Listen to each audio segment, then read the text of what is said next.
Halo pemirsa GPR TV dari Sabang sampai Merauke, dari Miangas hingga Pulau Rote. Bertemu kembali dengan saya Andrea Ratri dalam program Kominfo Newsroom.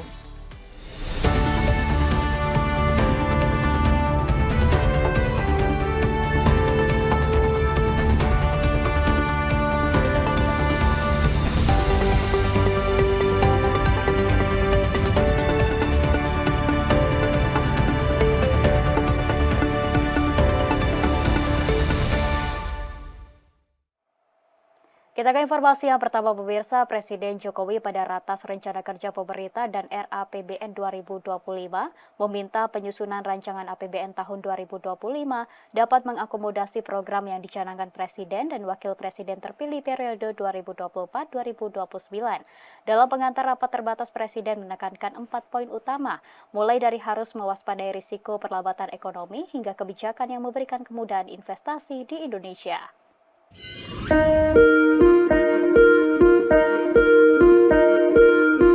Presiden Joko Widodo meminta penyusunan rancangan APBN tahun 2025 dapat mengakomodasi program yang dicanangkan Presiden terpilih Prabowo Subianto dan Wakil Presiden terpilih Gibran Rakabuming Raka. Dalam pengantar rapat terbatas di kantor Presiden Senin 5 Agustus 2024, Presiden mengingatkan bahwa penyusunan RAPBN 2025 harus mewaspadai risiko perlambatan ekonomi dunia yang dapat menyebabkan krisis pangan dan naiknya harga minyak. Selain itu, Presiden meminta agar rencana kerja pemerintah dapat mengoptimalkan langkah-langkah untuk peningkatan target penerimaan negara serta menggarisbawahi tentang kebijakan yang memberikan kemudahan investasi serta produk-produk yang berkaitan dengan ekspor. Di sini saya ingin menggarisbawahi mengenai kemudahan investasi, kemudahan untuk produk-produk yang berkaitan dengan ekspor. Dan yang keempat, alangkah baiknya apabila dalam RAPBN 2025 ini kita fokus, tidak semuanya dikerjakan. Pada kesempatan lain, Menteri Keuangan Sri Mulyani usai rapat terbatas bersama Presiden Joko Widodo memastikan bahwa program-program prioritas dari Presiden terpilih, salah satunya makan bergizi gratis, sudah masuk di dalam postur APBN 2025 dengan total anggarannya masih senilai 71 triliun rupiah. Karena ini adalah menampung sesuai dengan arahan Bapak Presiden saat ini, yaitu Presiden Jokowi, bahwa APBN 2025 menampung program-program prioritas yang sudah disampaikan oleh pemerintahan Presiden terpilih. Jadi kami mulai menghitung untuk program-program yang sering disebut seperti makanan bergizi gratis, kemudian juga beberapa program inisiatif baru yang sekarang ini sedang difinalkan dengan tim dari Presiden terpilih. Ini sudah masuk di dalam postur APBN 2025.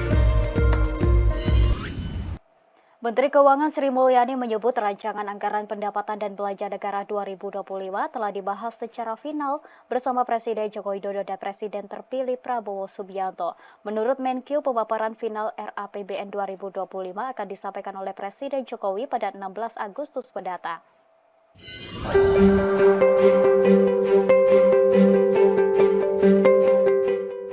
Usai mengikuti rapat terbatas rencana kerja pemerintah, nota keuangan dan RAPBN tahun 2025 di kantor Presiden Jakarta, Menteri Keuangan Sri Mulyani mengatakan rancangan anggaran pendapatan dan belanja negara 2025 telah dibahas secara final bersama Presiden Joko Widodo dan Presiden terpilih Prabowo Subianto. Ia menyebut pembahasan RAPBN 2025 melihat dari lingkungan makroekonomi, baik dari sisi domestik dan global. Untuk situasi makro diantaranya pertumbuhan ekonomi, inflasi, suku bunga, surat berharga negara 10 tahun, nilai tukar rupiah, harga minyak, lifting minyak, dan lifting gas. Selain itu, postur APBN 2025 juga tidak akan mengalami deviasi seperti dalam pembahasan awal dengan DPR. Postur APBN ini telah dibahas melalui kerangka ekonomi makro dan pokok-pokok kebijakan fiskal 2025. Dan posturnya diperkirakan tidak akan mengalami deviasi banyak dari yang sudah dibahas dengan DPR, namun karena ini adalah menampung sesuai dengan arahan Bapak Presiden saat ini, yaitu Presiden Jokowi, bahwa APBN 2025 menampung program-program prioritas yang sudah disampaikan oleh pemerintahan Presiden terpilih. Jadi kami mulai menghitung untuk program-program yang sering disebut seperti makanan bergizi gratis, kemudian juga beberapa program inisiatif baru yang sekarang ini sedang difinalkan dengan tim dari Presiden terpilih. Ini sudah masuk di dalam postur APBN 2025. Terkait program makan bergizi gratis prioritas Presiden terpilih Prabowo Subianto, Menkyu menambahkan program tersebut bakal masuk dalam anggaran pemerintah tahun depan dengan total anggaran senilai 71 triliun rupiah dari APBN. Sampai saat ini yang kita sudah mendapatkan arahan dari Presiden saat ini dan Presiden terpilih adalah total anggarannya 71 triliun. Mengenai detailnya nanti adalah Bapak Presiden terpilih terus melakukan persiapan dengan timnya untuk pelaksanaannya, ya. Kita beralih ke informasi lainnya pemirsa. Yayasan Abdi Muda Indonesia Cendekia menggelar ASN Festival 2024 pada Sabtu 3 Agustus 2024 yang bertepat di antara Heritage Center Jakarta. Selain sebagai agenda rutin dari Abdi Muda, kegiatan ini juga bertujuan untuk menjawab kegelisahan dan memfasilitasi aspirasi ASN muda yang akan bertransformasi ke ibu kota Nusantara.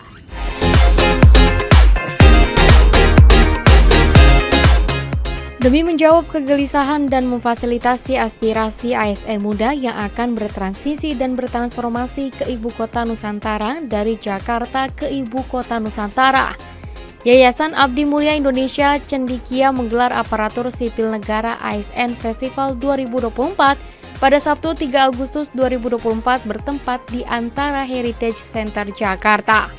Beberapa hal yang menjadi pertimbangan dari ASN seperti kebutuhan dasar, kesejahteraan, karir, dan lainnya. Inisiator Abdi Muda M. Afin Bahtia menyebutkan pelaksanaan ASN Festival 2024 ini memang bertujuan sebagai upaya atau tempat aspirasi anak-anak muda ASN untuk menjawab kegamangan dan kegelisahan ketika nantinya mereka akan berpindah ke IKN. Terima kasih. Jadi ada memang statement-statement dari penelitian yang kami coba laksanakan ya dari Abdi Muda, memang ada fakta-fakta bahwa teman-teman ternyata ada yang tidak mau berangkat, bahkan ada yang mau resign dari ASN, dari apa yang kami teliti. Nah, tapi itu setelah kami coba berdiskusi dalam proses ini, FGD, penyusunan hari ini, ternyata memang kuncinya adalah di komunikasi untuk teman-teman ASN, yang kami rasa ya, bahwa ternyata ketika kita berbicara dengan teman dari pihak Pan-RB, dari otorita, kemudian dari stakeholders lainnya, ternyata kebijakan-kebijakan untuk memenuhi kebutuhan dasar dari ASN muda itu sudah dilaksanakan, sedang dilaksanakan. Nah, hal-hal ini yang mungkin belum tersampaikan secara optimal kepada ASN muda. Oleh karena itu, kami setelah ini akan mencoba untuk melakukan riset lagi apakah memang ada peningkatan keinginan untuk berpindah dari ibu kota ataupun dari kota-kota lain ke IKN. Oleh karena itu, Afin berharap secara langsung maupun tidak langsung dengan adanya kegiatan ini mampu menyampaikan aspirasi ASN sehingga kedepannya dapat diimplementasikan di IKN untuk menghilangkan berbagai keresahan tersebut. Dalam kesempatan yang sama, Deputi Sosial Budaya Pemberdayaan Masyarakat IKN Alimudin menyebutkan, mulai dari tahun 2022 hingga 2024, pemerintah fokus dalam mempersiapkan sarana-prasarana layanan dasar untuk masyarakat dan aparatur sipil negara yang ada di kawasan IKN Nusantara. Seperti yang sampaikan tadi, tahapan pertama pembunuhan infrastruktur. Bayangkan kita belum pernah melihat mungkin ya satu kota di Indonesia yang air minumnya putar di keran kita sudah minum. Di IKN ada. Sky Taxi dalam waktu dekat juga akan ada itu.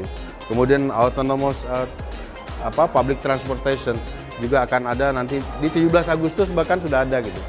Jadi kita memang mengarah kepada futuristik ya, kota futuristik, kota masa depan yang tetap mengusung kepada smart and forest city.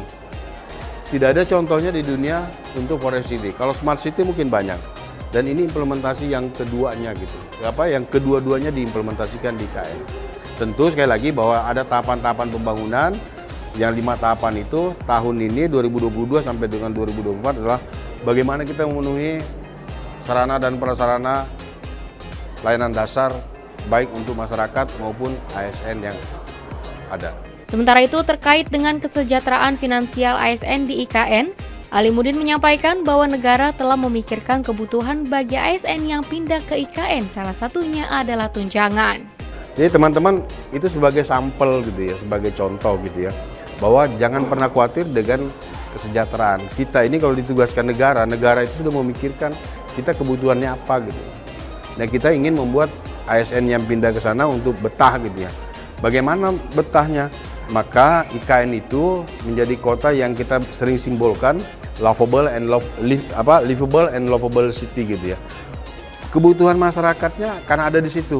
Karena sekali lagi kita ini bukan membangun konstruksi infrastruktur untuk pemerintahan, tapi kita membangun ekosistem kota, perkotaan. Ada masyarakatnya, ada fasilitasnya, ada kebutuhan dan lain-lain. Pemirsa, aparatur sipil negara yang belum menikah akan menjadi prioritas tahap awal pemindahan ibu kota Nusantara. Pemindahan ASN ke Nusantara akan dilakukan dengan menyesuaikan kesiapan hunian dan perkantoran.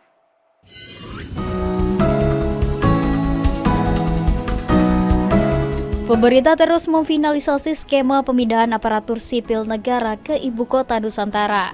Asisten Deputi Standarisasi Jabatan dan Kompetensi SDM Aparatur Kementerian Pan-RB Arizal mengatakan bahwa aparatur sipil negara yang akan dipindahkan ke ibu kota Nusantara pada tahap awal diutamakan yang masih berstatus lajang atau belum menikah. Dia menjelaskan bahwa kesepakatan kriteria pemindahan ASN tersebut dibuat setelah rapat terbatas bersama Presiden Joko Widodo. Terkait pemindahan ASN ke Nusantara dilakukan dengan menyesuaikan kesiapan hunian dan perkantoran yang saat ini masih dalam tahap pembangunan. Waktu sidang ratas kemarin ya, arahannya itu yang pindah tahap awal ini gitu ya, itu mereka yang masih lajang. Ini konteksnya dengan kesiapan infrastruktur hunian dan perkantoran gitu ya, yang masih lajang. Artinya ketika dia sudah punya keluarga di sini, ya untuk sementara jangan bawa istri atau suami dulu ke sana gitu ya. Jadi yang masih lajang. Arizal juga menyampaikan bahwa Kemenpan RB akan membuka penerimaan calon aparatur sipil negara. Ada sekitar 40.000 formasi yang dibuka, yakni 5% dari total formasi yang dibuka tersebut akan dikhususkan untuk putra-putri asli Kalimantan Timur melalui jalur afirmasi. Nah, Menpan sudah melakukan langkah banyak dalam rangka mendukung IKN sebagai kota cerdas itu. Contoh umpamanya ya, formasi khusus loh ya untuk ASN yang ditempatkan di IKN nantinya, yang melekat di kementerian lembaga. Itu ada 40.000 CPNS untuk tahun ini, seleksinya mungkin dalam waktu dekat, bahwa itu 5% itu untuk putra-putri Kaltim. Sebelumnya Menteri Pan-RB Abdullah Azwar Anas menyebut, pemerintah berencana merekrut sekitar 40.021 formasi untuk rekrutmen calon pegawai negeri sipil untuk pemenuhan tenaga ASN di Nusantara. Upaya perekrutan tersebut berdasarkan perincian formasi bersama Badan Kepegawaian Negara dengan penempatan di IKN.